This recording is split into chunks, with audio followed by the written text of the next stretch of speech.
ನಮಸ್ಕಾರ ಸ್ನೇಹಿತರೆ. ಇತ್ತೀಚೆಗೆ ಹೆಚ್ಚು ಸುದ್ದಿಯಲ್ಲಿರ್ತಕ್ಕಂಥ ವಿಚಾರ ಕೆಪಿಸಿಸಿ ಅಧ್ಯಕ್ಷ ಸ್ಥಾನಕ್ಕೆ ಡಿ ಕೆ ಶಿವಕುಮಾರ್ ಶೀಘ್ರದಲ್ಲಿ ರಾಜೀನಾಮೆ ಕೊಡ್ತಾರೆ. ಆ ಒಂದು ಸ್ಥಾನಕ್ಕೆ ಹೊಸ ಒಬ್ಬ ನಾಯಕ ಆಯ್ಕೆ ಆಗ್ತಾನೆ ಅಂತಕ್ಕಂಥದ್ದು ಇಡೀ ರಾಜ್ಯದಲ್ಲಿ ಅತ್ಯಂತ ಹೆಚ್ಚು ಚರ್ಚೆ ಒಳಗಾಗ್ತಾ ಇದೆ. ಅರೆ, ಡಿ ಕೆ ಶಿವಕುಮಾರ್ ಅಷ್ಟು ಸುಲಭವಾಗಿ ತನ್ನ ಹುದ್ದೆಯನ್ನು ಬಿಟ್ಕೊಟ್ಬಿಡ್ತಾರ? ಖಂಡಿತವಾಗ್ಲೂ ಇಲ್ಲ. ಡಿ ಕೆ ಶಿವಕುಮಾರ್ ತನ್ನದೇ ಆದಂತಹ ರೀತಿಯಲ್ಲಿ ರಾಜಕಾರಣವನ್ನು ಮಾಡೇ ಮಾಡ್ತಾರೆ. ಅವರು ಒಂದು ವೇಳೆ ಅನಿವಾರ್ಯ ಕಾರಣಕ್ಕೆ ಕೆಪಿಸಿಸಿ ಅಧ್ಯಕ್ಷ ಹುದ್ದೆಯನ್ನು ಬಿಟ್ಕೊಡೋ ಸಂದರ್ಭ ಬಂದಿದ್ದೇ ಆದರೆ ಅವರು ತನ್ನದೇ ಆದಂತಹ ದಾಳವನ್ನು ಉರುಳಿಸ್ತಾರೆ ಅಂತಕ್ಕಂಥ ಒಂದು ಮಾತುಗಳು ಕೆಪಿಸಿಸಿ ಡಿ ಕೆ ಶಿವಕುಮಾರ್ ಅವರ ಆಪ್ತ ಬಳಗದಿಂದ ಕೇಳಿ ಬರ್ತಾ ಇದ್ದಾವೆ. ಇದೀಗ ಕಾಂಗ್ರೆಸ್ನ ಹೈಕಮಾಂಡ್ ಡಿ ಕೆ ಶಿವಕುಮಾರ್ ಅವರಿಗೆ ನೀವು ಎರಡೇ ಹುದ್ದೆಯನ್ನು ಹೊಂದಿದ್ದೀರಾ, ಅದರಲ್ಲಿ ಒಂದು ಹುದ್ದೆಗೆ ನೀವು ರಾಜೀನಾಮೆಯನ್ನು ಕೊಡಬೇಕು, ಒಬ್ಬರಿಗೆ ಒಂದೇ ಹುದ್ದೆಯನ್ನ ಒಂದು ನಿಯಮವನ್ನು ನೀವು ಪಾಲಿಸಬೇಕು ಅಂತಕ್ಕಂಥ ನಿರ್ದೇಶನವನ್ನು ನೀಡಿದೆ ಅಂತಕ್ಕಂಥ ಒಂದು ಸ್ಪಷ್ಟ ಮಾಹಿತಿಗಳು ಬರ್ತಾ ಇದ್ದಾವೆ.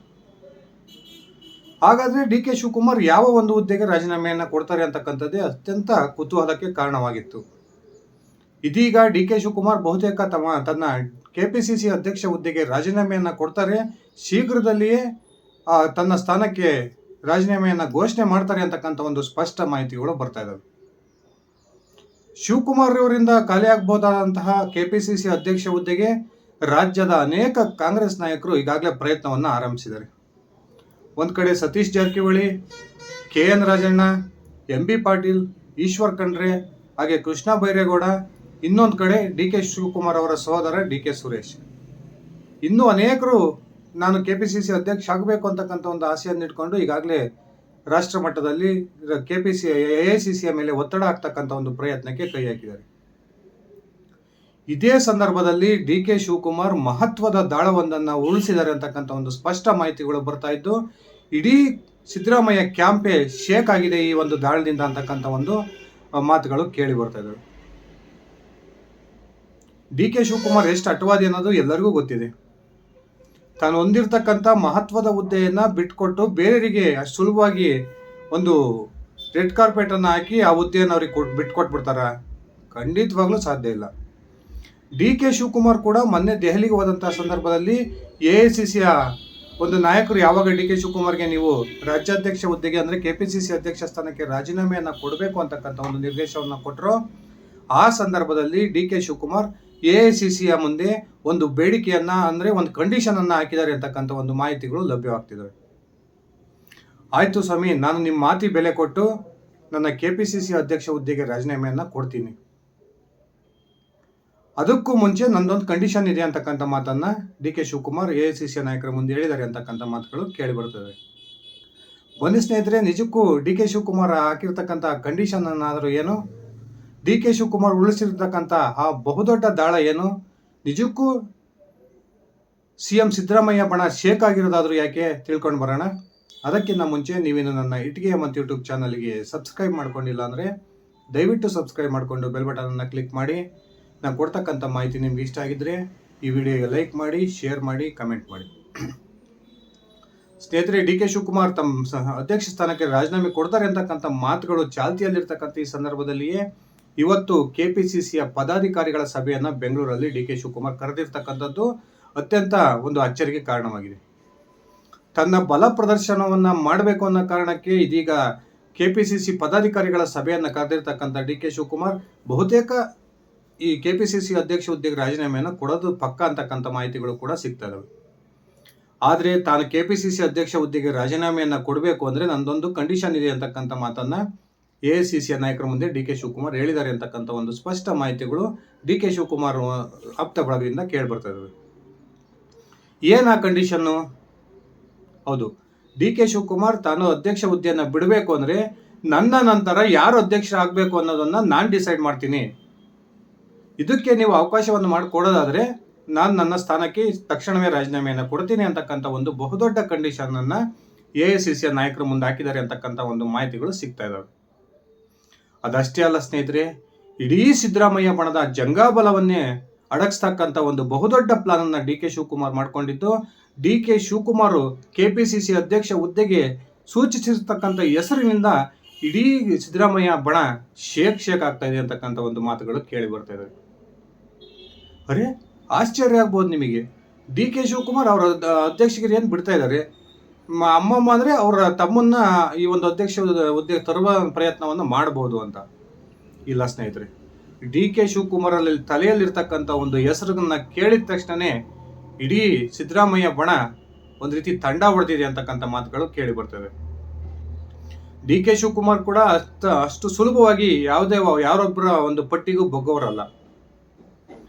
ಕೆಪಿಸಿಸಿ ಅಧ್ಯಕ್ಷ ಹುದ್ದೆಗೆ ಸಂಬಂಧಪಟ್ಟಂತೆ ಡಿ ಕೆ ಶಿವಕುಮಾರ್ ತನ್ನದೇ ಆದಂತಹ ಒಂದು ಲೆಕ್ಕಾಚಾರದಲ್ಲಿ ತೊಡಗಿದ್ದು, ಇದೀಗ ಸಿದ್ದರಾಮಯ್ಯ ಬಣಕ್ಕೆ ಬಹುದೊಡ್ಡ ಶಾಖನ್ನ ಕೊಡಬೇಕು ಅನ್ನೋ ಉದ್ದೇಶದಿಂದ ಈ ಒಬ್ಬ ಪ್ರಭಾವಿ ನಾಯಕನ ಹೆಸರನ್ನ ಎಐಸಿಸಿಯ ಮುಂದೆ ಪ್ರಸ್ತಾಪ ಮಾಡಿದ್ದಾರೆ ಅಂತಕ್ಕಂಥ ಒಂದು ಸ್ಪಷ್ಟ ಮಾಹಿತಿಗಳು ಎಐಸಿಸಿ ಕಡೆಯಿಂದಾನೇ ಸಿಗ್ತಾ ಇದಾವೆ. ಯಾರಿರ್ಬೋದು? ಡಿ ಕೆ ಶಿವಕುಮಾರ್ ಯಾರನ್ನ ಕೆಪಿಸಿಸಿ ಅಧ್ಯಕ್ಷರನ್ನಾಗಿ ಮಾಡಬಹುದು ಅಂತಕ್ಕಂಥದ್ದು ನಿಮ್ಗೆಲ್ಲ ಆಶ್ಚರ್ಯ ಆಗಿರ್ಬೋದು.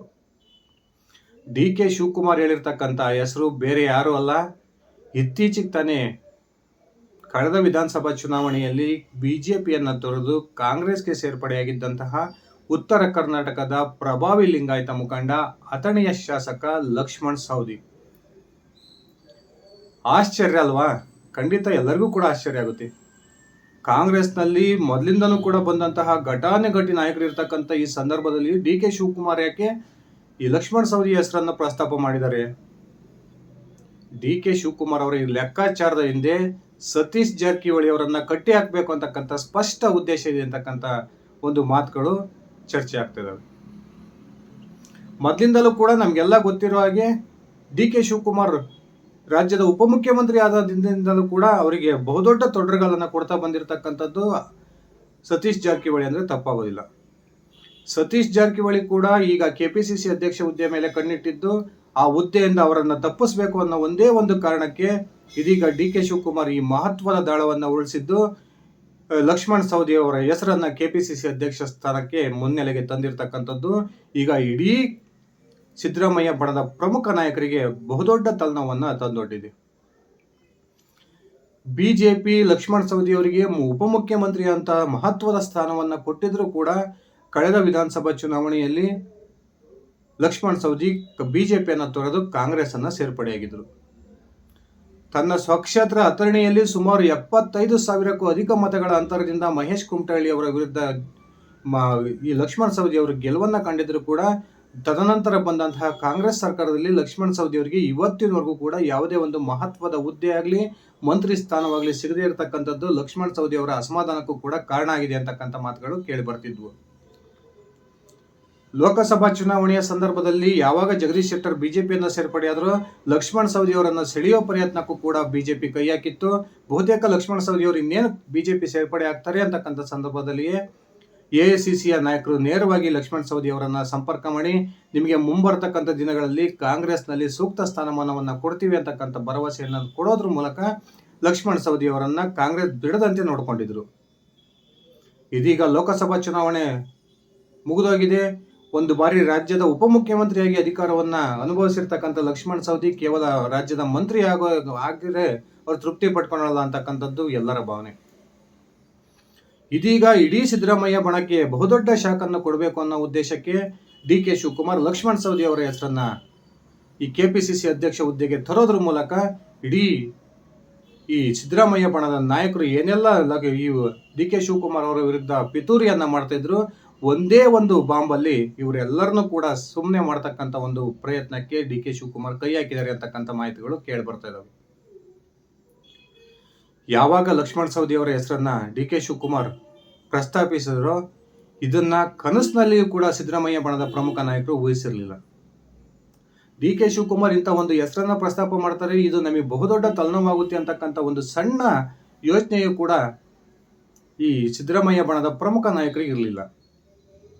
ಇದೀಗ ಒಂದು ಕಡೆ ರಾಜ್ಯದಲ್ಲಿ ಲಿಂಗಾಯತ ಮುಖ್ಯಮಂತ್ರಿ ಕೂಗಿ ಎದ್ದಿರ್ತಕ್ಕಂಥ ಸಂದರ್ಭದಲ್ಲಿ ಲಿಂಗಾಯತರು ಹೆಚ್ಚಿನ ಸಂಖ್ಯೆಯಲ್ಲಿ ಕಾಂಗ್ರೆಸ್ನಲ್ಲಿ ಶಾಸಕರು ಇರೋ ಕಾರಣಕ್ಕೆ ನಮಗೆ ಸೂಕ್ತ ಸ್ಥಾನಮಾನ ಬೇಕು ಅಂತಕ್ಕಂಥ ಒಂದು ಬೇಡಿಕೆಯನ್ನ ಲಿಂಗಾಯತರು ಇಡ್ತಿರ್ತಕ್ಕಂಥ ಈ ಸಂದರ್ಭದಲ್ಲಿ ಡಿ ಕೆ ಶಿವಕುಮಾರ್ ಉಳಿಸಿರ್ತಕ್ಕಂಥ ಈ ದಾಳ ಒಂದು ಕಡೆ ಲಿಂಗಾಯತರನ್ನ ಓಲೈಸ್ತಕ್ಕಂಥ ಪ್ರಯತ್ನಕ್ಕೆ ಡಿ ಕೆ ಶಿವಕುಮಾರ್ ಕೈ ಹಾಕಿದ್ರೆ, ಇನ್ನೊಂದು ಕಡೆ ಸಿದ್ದರಾಮಯ್ಯ ಬಣವನ್ನ ಕಟ್ಟಿ ಹಾಕ್ತಕ್ಕಂಥ ಬಹುದೊಡ್ಡ ಪ್ಲಾನ್ ಅನ್ನ ಡಿ ಕೆ ಶಿವಕುಮಾರ್ ಮಾಡಿದ್ದಾರೆ. ಡಿ ಕೆ ಶಿವಕುಮಾರ್ ಪ್ರಸ್ತಾಪ ಮಾಡಿರ್ತಕ್ಕಂಥ ಈ ಹೆಸರಿನಿಂದ ಯಾರು ಕೂಡ ಚಕಾರ ಎತ್ತಿ ಇರ್ತಕ್ಕಂಥ ಪರಿಸ್ಥಿತಿಗೆ ಬಂದು ತಲುಪಿದ್ದಾರೆ ಅಂತಕ್ಕಂಥ ಒಂದು ಮಾಹಿತಿಗಳು ಬರ್ತಾ ಇದ್ದಾವೆ. ನಿಜಕ್ಕೂ ಲಕ್ಷ್ಮಣ್ ಸವದಿ ಅವರನ್ನ ಸಂತೃಪ್ತಗೊಳಿಸಬೇಕು, ಅವರನ್ನ ಕಾಂಗ್ರೆಸ್ನಲ್ಲಿ ಉಳಿಸ್ಕೊಳ್ಬೇಕು ಅಂತಕ್ಕಂಥ ಪ್ರಯತ್ನಕ್ಕೆ ಏನಾದರೂ ಎಐಸಿಸಿ ಕೈ ಹಾಕಿದರೆ ಈ ಡಿ ಕೆ ಶಿವಕುಮಾರ್ ಕೊಟ್ಟಿರ್ತಕ್ಕಂಥ ಈ ಹೆಸರನ್ನ ಖಂಡಿತವಾಗ್ಲೂ ಎಐಸಿಸಿ ರಾಜ್ಯಾಧ್ಯಕ್ಷರ ಹುದ್ದೆಗೆ ಪರಿಗಣಿಸುತ್ತೆ ಅಂತಕ್ಕಂಥ ಒಂದು ಮಾಹಿತಿಗಳು ಬರ್ತಾ ಇದ್ದಾವೆ. ಒಂದು ವೇಳೆ ಈ ರೀತಿಯ ಬೆಳವಣಿಗೆ ಏನಾದರೂ ರಾಜ್ಯದಲ್ಲಿ ನಡೆದಿದ್ದೇ ಆದರೆ ಅದು ಸಿದ್ದರಾಮಯ್ಯ ಬಣಕ್ಕೆ ಬಹುದೊಡ್ಡ ಹಿನ್ನಡೆ ಆಗುತ್ತೆ ಅಂತಕ್ಕಂಥ ಒಂದು ಸ್ಪಷ್ಟ ಮಾತುಗಳು ಕೂಡ ಕೇಳಿ ಬರ್ತಾ ಇದ್ದಾವೆ. ಡಿ ಕೆ ಶಿವಕುಮಾರ್ನ ಇದಕ್ಕೆ ಅಟವಾದಿ ಅನ್ನೋದು, ತಾನು ಏನನ್ನ ಸಾಧಿಸಬೇಕು ಅನ್ಕೊಂತಾರೋ ಅದನ್ನ ಸಾಧಿಸೋವರೆಗೂ ಕೂಡ ಖಂಡಿತವಾಗ್ಲೂ ಬಿಡ್ತಕ್ಕಂಥ ವ್ಯಕ್ತಿತ್ವ ಡಿ ಕೆ ಶಿವಕುಮಾರ್ದಲ್ಲ. ಸಿದ್ದರಾಮಯ್ಯ ಬಣದ ಪ್ರಮುಖ ನಾಯಕರು ಏನು ಅಂದ್ಕೊಂಡಿದ್ರು, ಡಿ ಕೆ ಶಿವಕುಮಾರ್ ಅವರನ್ನ ಕೆಪಿಸಿಸಿ ಅಧ್ಯಕ್ಷ ಹುದ್ದೆಯಿಂದ ಕೆಳಗಿಳಿಸಿದ್ರೆ ಅವರು ಒಂದು ಶಕ್ತಿ ಕುಂದುತ್ತೆ, ತಮ್ಮ ಪವರ್ ಅನ್ನ ಕಳ್ಕೊಳ್ತಾರೆ ಅಂತಕ್ಕಂಥ ಒಂದು ಯೋಚನೆಯಲ್ಲಿದ್ರು. ಆದರೆ ಅವರಿಗೆ ಉಲ್ಟಾ ಹೊಡೆದಿರ್ತಕ್ಕಂಥ ಡಿ ಕೆ ಶಿವಕುಮಾರ್ ಈಗ ಲಕ್ಷ್ಮಣ್ ಸವದಿ ಅವರ ಹೆಸರನ್ನ ಕೆಪಿಸಿಸಿ ಅಧ್ಯಕ್ಷ ಸ್ಥಾನಕ್ಕೆ ಮುಂಚೂಣಿಗೆ ತರೋದ್ರ ಮೂಲಕ ಬಹುದೊಡ್ಡ ಶಾಕ್ ಅನ್ನ ಕೊಟ್ಟಿದ್ದಾರೆ ಅಂತಕ್ಕಂಥ ಒಂದು ವಿಷಯ ಇದೀಗ ಹೊರಗೆ ಬರ್ತಾ ಇದೆ. ಕಾದ್ ನೋಡೋಣ ಸ್ನೇಹಿತರೆ, ಡಿ ಕೆ ಶಿವಕುಮಾರ್ ಉಳಿಸಿರ್ತಕ್ಕಂಥ ಈ ದಳಕ್ಕೆ ಸಿದ್ದರಾಮಯ್ಯ ಬಣದ ಪ್ರತಿಕ್ರಿಯೆ ಏನಾಗಿರುತ್ತೆ? ನಿಜಕ್ಕೂ ಎಐಸಿಸಿ ಡಿ ಕೆ ಶಿವಕುಮಾರ್ ಅವರ ಮಾತಿಗೆ ಬೆಲೆ ಕೊಟ್ಟು ಲಕ್ಷ್ಮಣ್ ಸವದಿ ಅವರನ್ನ ರಾಜ್ಯದ ಕೆಪಿಸಿಸಿ ಅಧ್ಯಕ್ಷರನ್ನಾಗಿ ನೇಮಕ ಮಾಡುತ್ತಾ? ಹಾಗೆ ನೇಮಕ ಮಾಡಿದ್ದೇ ಆದರೆ ಸಿದ್ದರಾಮಯ್ಯ ಬಣದವರ ಒಂದು ತಂತ್ರ ಯಾವ ರೀತಿ ಇರುತ್ತೆ? ಈ ಒಂದು ವಿಚಾರದ ಕುರಿತು ನಿಮ್ಮ ಅಭಿಪ್ರಾಯ ಏನಿದೆ ದಯವಿಟ್ಟು ಕಮೆಂಟ್ ಮಾಡಿ. ಲಕ್ಷ್ಮಣ್ ಸವದಿ ರಾಜ್ಯದ ಕಾಂಗ್ರೆಸ್ನ ಅಧ್ಯಕ್ಷರಾದರೆ ಕಾಂಗ್ರೆಸ್ಗೆ ಬಹುದೊಡ್ಡ ಲಾಭ ಆಗುತ್ತಾ ಅಥವಾ ರಾಜ್ಯದಲ್ಲಿ ಬಣ ರಾಜಕಾರಣ ಬೀದಿಗೆ ಬರುತ್ತಾ? ಕಮೆಂಟ್ ಮಾಡಿ ತಿಳಿಸಿ ಸ್ನೇಹಿತರೆ. ಇದಿಷ್ಟಾಗಿತ್ತು ನನ್ನ ಇವತ್ತಿನ ಈ ವಿಡಿಯೋ. ನಾನು ಕೊಟ್ಟಿರ್ತಕ್ಕಂಥ ಮಾಹಿತಿ ನಿಮ್ಗೆ ಇಷ್ಟ ಆಗಿದ್ರೆ ಈ ವಿಡಿಯೋಗೆ ಲೈಕ್ ಮಾಡಿ, ಶೇರ್ ಮಾಡಿ, ಕಮೆಂಟ್ ಮಾಡಿ. ನೀವು ನನ್ನ ಇಟ್ಗೆ ಹೇಮಂತ್ ಯೂಟ್ಯೂಬ್ ಚಾನಲ್ಗೆ ಸಬ್ಸ್ಕ್ರೈಬ್ ಮಾಡ್ಕೊಂಡಿಲ್ಲ ಅಂದರೆ ದಯವಿಟ್ಟು ಸಬ್ಸ್ಕ್ರೈಬ್ ಮಾಡಿಕೊಂಡು ಬೆಲ್ ಬಟನನ್ನು ಕ್ಲಿಕ್ ಮಾಡಿ. ಅದೇ ರೀತಿ ನನ್ನ ಇಟ್ಗೆ ಹೇಮಂತ್ ಫೇಸ್ಬುಕ್ ಪೇಜನ್ನು ಫಾಲೋ ಮಾಡಿ. ಧನ್ಯವಾದಗಳು ಸ್ನೇಹಿತರೆ, ಶುಭ ದಿನ.